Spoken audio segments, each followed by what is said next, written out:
Napaisip ako dito guys kung anong gagawin ko dito. Tara, samahan nyo ako. Gawa tayo ng banana bread gamit ang ating pan dahil wala tayong oven. Tara, let's go!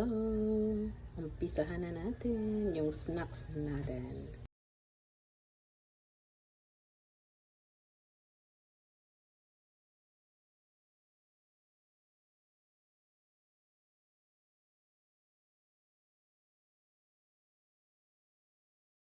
Ito na nga yun guys, ginamit ko na lahat kasi tinanggal ko lang naman yung mga medyo lata na sa part niya ng saging pero hindi siya sira.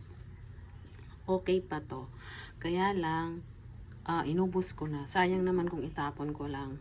Hindi naman to ganun kalaki talaga. Maliliit lang to.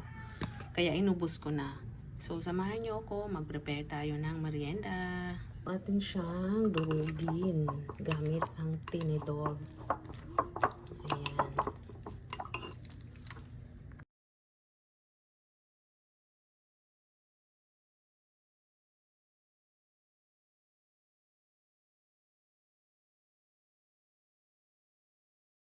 So, ayan guys. Tapos na natin siyang durugin. Ganito lang siya ang consistency niya. Ganito lang yung hindi masyado siya durog talaga. Ayoko din ng durog masyado. Kaya ganyan lang. So, prepare lang muna natin yung ibang ingredients natin. Itlog, butter, at may asin. Ayun, baliktad pa. Asin. baking powder. 1 cup na sugar. Brown ang ginamit ko kasi ayoko ng white. At yung ating 1.5 flour. Yes, flour. Harina. O, ayan. Umpisahan na natin. Halu-haluin natin to. Halu-haluin natin. Okay? Tara!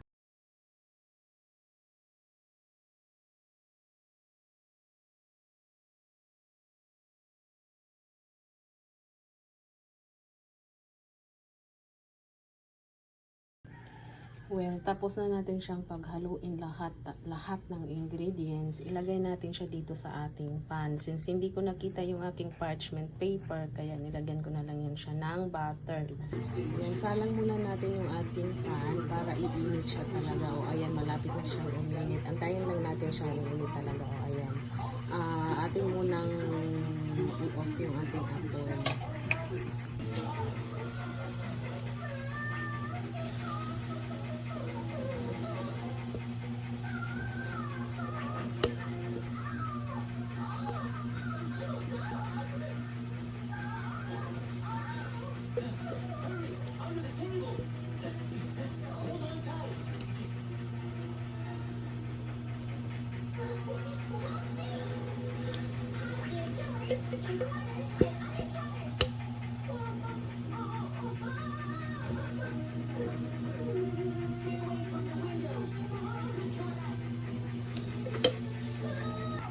So, ayan guys, nalagay na natin siya sa ating pan. Ating i-on yung ating apoy sa medium heat naman. Oops. Ayan, para hindi siya masunog. Dahan-dahan na. Atin muna siyang lutuin ng 35 minutes to 40 minutes para matry natin kung luto na ba siya. Siyempre, i-testing natin kung maluluto na ba siya mamaya. So, atin siyang takpan.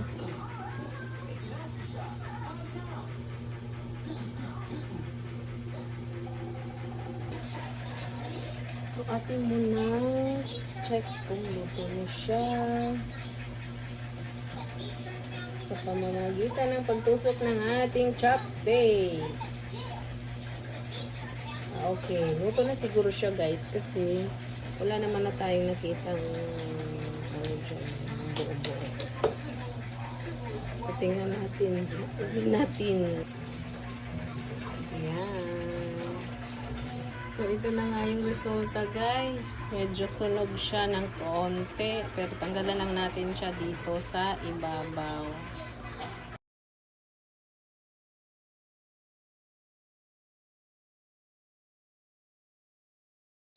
So, ating tikman kung ang lasa ng ating ginawang banana cake sa pan. No oven banana cake.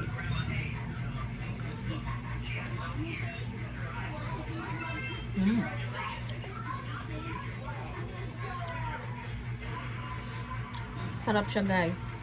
Hindi siya ganun katamis, hindi rin siya matabang. Sakto lang. Kasi isang cup lang yung nilagay kong sugar. Kasi ang nakasaad dun sa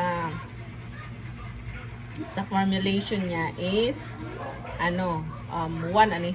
Kaya ni-reduce ko lang. Medyo matamis pa nga siya talaga.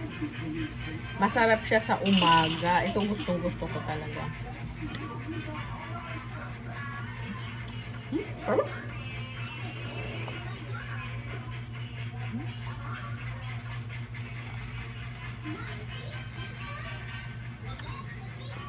Medyo nasunog nga lang siya. Hindi na medyo. Sunog talaga siya. Sunog talaga siya. So, sakto lang yung oras. Ang oras kasi doon sa preparation niya is, tawag nito isang oras. So, sakto lang talaga yung 15 to 30 minutes. Depende sa gamit nyong, kumbaga, yung gamit nyo ba, like oven ba kaya, o ganyan, or steam lang. Pag steam kasi, siguro isang oras, sakto talaga yun sa sa time niya dito. Pero, ang ginamit ko kasi, directly, Apple, kasi hindi ko nakita yung parchment paper ko, kaya ayan. Hindi dapat ganyan kasunog yan.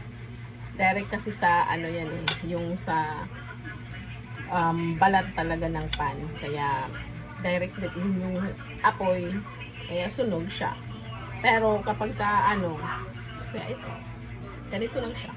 Masarap siya, subukan nyo.